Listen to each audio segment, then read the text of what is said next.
नमस्कार दोस्तों, स्वागत आप सबका इंडियन हाउसिंग में। आज के वीडियो में हम जानेंगे मॉर्टगेज लोन या लोन अगेंस्ट प्रॉपर्टी के बारे में। तो लोन अगेंस्ट प्रॉपर्टी होता क्या है, कैसे ले सकते हैं, क्या क्या डॉक्यूमेंटेशन देने पड़ते हैं, इंटरेस्ट रेट क्या चार्ज किया जाता है, सिक्योरिटी क्या है, मार्जिन क्या है, तो इन सब डिटेल्स को हम डिस्कस करेंगे। इसके अलावा आपको होम लोन के रिलेटेड अगर कोई भी इन्फॉर्मेशन चाहिए तो आपको हमारे चैनल पे ऑलमोस्ट सभी बैंक्स के होम लोन स्कीम्स पे वीडियोस मिल जाएंगे। अगर आप होम लोन लेने की सोच रहे हैं तो एक बार उन वीडियोस को भी ज़रूर देख लें। और दोस्तों, अगर आप चैनल पे नए हैं तो चैनल को सब्सक्राइब करें, बेल आइकन को दबा दें ताकि आपको हमारे वीडियोस के नोटिफिकेशंस मिलते रहें। तो चलिए शुरू करते हैं।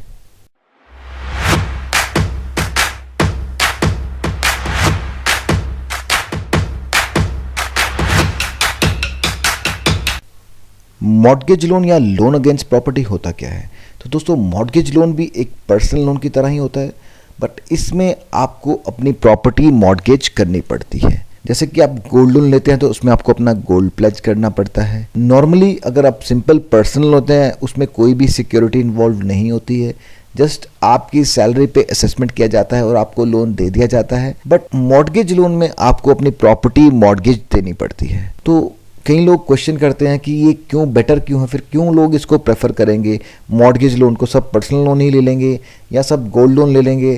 कि प्रॉपर्टी को मॉर्टगेज करने में थोड़ा खर्चा भी रहता है, तो लोग क्यों इसको प्रेफर करेंगे? तो दोस्तों, रीज़न इसका ये रहता है कि जो मॉर्टगेज लोन है इसका tenor as compare to gold loan या पर्सनल लोन बहुत ज़्यादा रहता है और इसमें आप अमाउंट भी ज़्यादा ले सकते हैं।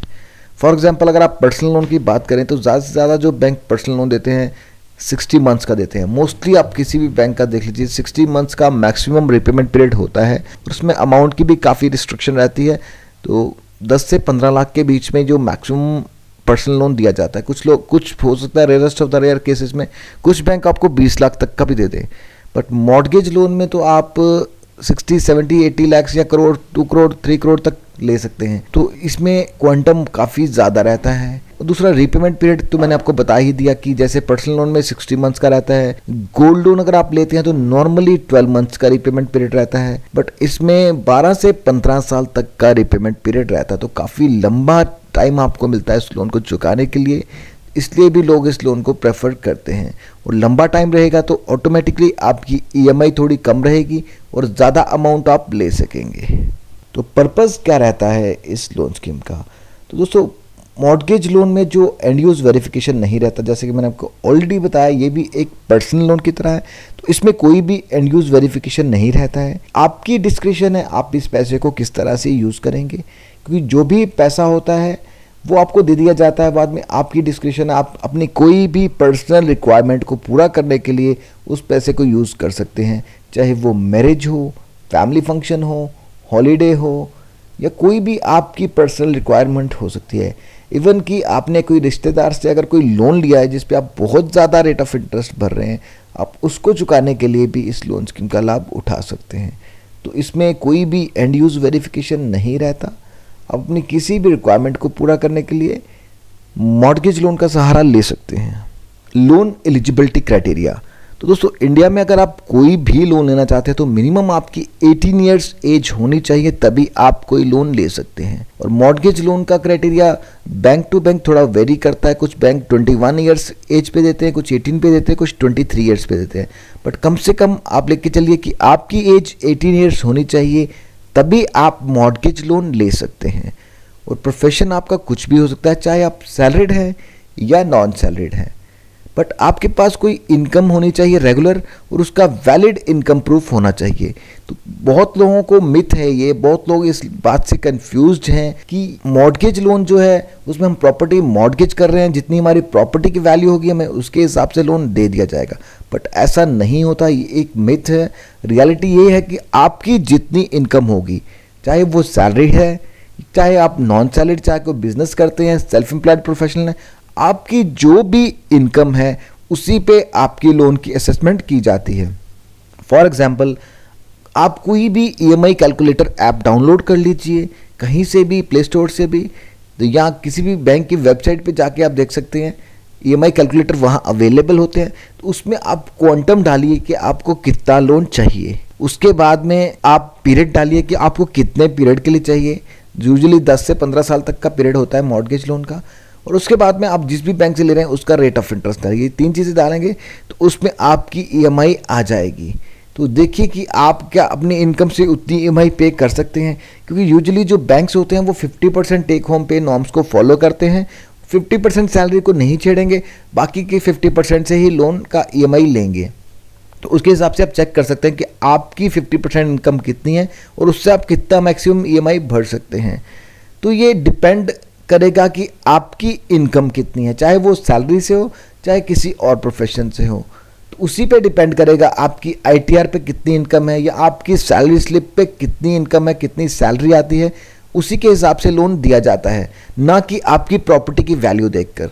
प्रॉपर्टी जस्ट एक सिक्योरिटी ली जाती है आपसे, उस लोन के एवज में आपसे एक सिक्योरिटी ली जाती है, आपकी प्रॉपर्टी एज सिक्योरिटी रखी जाती है। बट ऐसा नहीं है कि आपकी प्रॉपर्टी की वैल्यू के अगेंस्ट आपको लोन दिया जा रहा है, वो लोन आपको आपकी इनकम पे दिया जाएगा, प्रॉपर्टी बस उसको सिक्योरिटी के लिए बैंक उसको लेगा, और जब आप ये लोन रिपे कर देंगे आपकी सिक्योरिटी जो है वो रिलीज कर दी जाएगी। लोन डॉक्यूमेंटेशन, तो डॉक्यूमेंटेशन सबसे पहले तो प्राइम डॉक्यूमेंट जो रहता है किसी भी लोन के लिए वो रहता है केवाईसी। केवाईसी में आपका एड्रेस प्रूफ जैसे कि passport, piped gas connection bill, electricity bill, landline telephone bill या कोई भी वैलिड एड्रेस प्रूफ। उसके बाद में आईडी प्रूफ, आईडी प्रूफ में आप कुछ भी वैलिड आईडी प्रूफ दे सकते हैं। और पैन कार्ड जो है वो मैंडेटरी है, क्योंकि पैन कार्ड से आपका सिबिल हिस्ट्री जनरेट होगा, तभी बैंक को पता लगेगा कि आपकी क्रेडिट वर्दीनेस क्या है, हिस्ट्री में अगर आपने लोन लिए तो किस तरह से रीपे किए हैं। क्योंकि अगर आपने कोई डिफ़ॉल्ट किया होगा, कोई एनपीए किया होगा या कोई लोन सेटल किया होगा हिस्ट्री में, तो शायद आपको बैंक लोन ना दे, क्योंकि उसमें बैंक हेजिटेंट हो जाते हैं।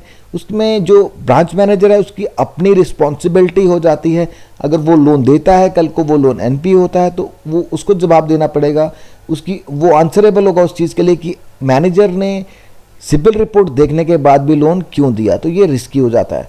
तो अगर आपकी सिबिल ओके होगी तो आपको लोन अप्रूव हो जाएगा, और अगर आपका सिबिल स्कोर बहुत अच्छा होगा तो आपको बेस्ट रेट्स ऑफर किए जाएंगे, क्योंकि मोस्टली बैंकों के जो रेट ऑफ इंटरेस्ट है वो डिपेंडेंट है आपके सिबिल स्कोर पे। तो जिस तरह का आपका सिबिल स्कोर होगा उसी तरीके से आपको रेट ऑफ इंटरेस्ट भी मिल जाएगा। उसके अलावा आपको अपने प्रॉपर्टी के डॉक्यूमेंट्स देने होंगे। आपकी प्रॉपर्टी का इक्विटेबल या रजिस्टर्ड मॉर्गेज किया जाता है, उसके लिए आपको डॉक्यूमेंट्स देने होंगे, टाइटल डीड्स देने होंगी, अगर कोई कंस्ट्रक्शन है तो उसके अप्रूव्ड प्लान की कॉपी भी देनी होगी। लोन क्वांटम, तो लोन क्वांटम पे मैं आपको ऑलरेडी बता चुका हूं, जो मैक्सिमम लोन आपको मिलेगा वो डिपेंडेंट होगा कि आपकी इनकम कितनी है। और अभी ये बैंक टू बैंक वेरी भी करता है कि हर एक बैंक का मैक्सिमम लिमिट फिक्स किया गया होता है कि इससे ज़्यादा नहीं दिया जाएगा, बट इसमें काफ़ी ज़्यादा लिमिट होता है। मेनली ये डिपेंड करेगा आपकी इनकम पे, क्योंकि बैंक जो आपकी इनकम वो देखेगा, अगर आप सैलरी है तो आपकी सैलरी स्लिप देखी जाएगी, आपकी सैलरी स्लिप पे कितनी सैलरी आपकी आ रही है, सारे खर्चे निकालने के बाद टेक होम पे को निकालने के बाद देखा जाएगा कि आप कितनी ईएमआई भर सकते हैं, उसके हिसाब से आपको लोन ऑफर किया जाता है। नॉन सैलरीड है तो आपकी जो आईटीआर्स होंगी, जो आईटीआर रिटर्न आपने भरी है लास्ट 2 से 3 साल की, उस पर देखा जाएगा कि आपकी इनकम कितनी है, उसी के हिसाब से आपको लोन दिया जाएगा। रेट ऑफ इंटरेस्ट, तो मॉर्गेज लोन का रेट ऑफ इंटरेस्ट जो है सभी बैंक्स में अलग मिलेगा आपको। ये बैंक टू बैंक वेरी करता है, फिक्स नहीं है, और ये डिपेंडेंट मोस्टली आरएलआर पे डिपेंड करता है, और ये फ्लोटिंग रेट्स होते हैं और ये वेरी करते हैं बैंक टू बैंक। मैंने कुछ बैंक्स के रेट ऑफ इंटरेस्ट आपको दिए हैं, जैसे कि आप स्क्रीन पे देख पा रहे हैं। एसबीआई के ranging from 8.80 to 9.65, PNB 8.60 to 10.30, bank of Baroda 8.45 to 9.70, Canara bank 9.95 to 12%। तो ये वेरी करते हैं, ये रेंज आपको दी गई है। वैसे ही सभी बैंकों के वेरी करेंगे। आप जिस भी बैंक से लोन लेंगे उस बैंक का रेट आप देख सकते हैं उनकी वेबसाइट पे जाके, या आप हमें नीचे कमेंट बॉक्स में कमेंट करके भी पूछ सकते हैं, हम आपको बता देंगे कि कौन से बैंक का कितना रेट ऑफ इंटरेस्ट है। मॉर्गेज लोन रीपेमेंट पीरियड, तो दोस्तों मॉर्गेज लोन का जो रीपेमेंट पीरियड है ये बैंक टू बैंक वेरी करता है, बट नॉर्मली जो मैंने देखा बैंक्स में 12 से 15 साल तक का रीपेमेंट पीरियड रखा गया है। तो कुछ बैंक में 12 साल का भी हो सकता है, कुछ बैंक में 15 साल का हो सकता है, और कुछ बैंक्स में 10 साल का भी हो सकता है। बट फिर भी अगर आप बाकी लोन से कंपैरिजन करेंगे तो काफ़ी लंबा रिपेमेंट पीरियड आपको दिया जाता है। नॉर्मली अगर आप दूसरे लोन्स की बात करें, पर्सनल लोन की बात करें, तो आपको 60 मंथ्स तक का ही टाइम दिया जाता है। बट इसमें आपको काफ़ी लंबा टाइम दिया जाता है, उससे आपको काफ़ी टाइम मिल जाता है लोन चुकाने के लिए और आपकी ईएमआई भी काफ़ी कम हो जाती है। और हॉलीडे पीरियड की बात करें तो इसमें कोई भी हॉलीडे पीरियड नहीं रहता है। नॉर्मली हॉलीडे पीरियड आपको होम लोन या एजुकेशन लोन में दिया जाता है और हॉलीडे पीरियड में आपको खाली इंटरेस्ट सर्व करना होता है, बट मॉर्गेज लोन में आपको किसी तरह का कोई हॉलीडे पीरियड नहीं दिया। डिसबर्समेंट, तो लोन का डिसबर्समेंट जैसा कि मैंने आपको बताया था कि इसमें एंड यूज वेरिफिकेशन नहीं रहता, तो सारा का सारा लोन जितना आपको सैंक्शन किया जाता है वो सारा डिसबर्स करके आपके सेविंग अकाउंट में डाल दिया जाता है। बाद में आपकी मर्जी है कि आप उस पैसे को किस तरह से यूज करते हैं।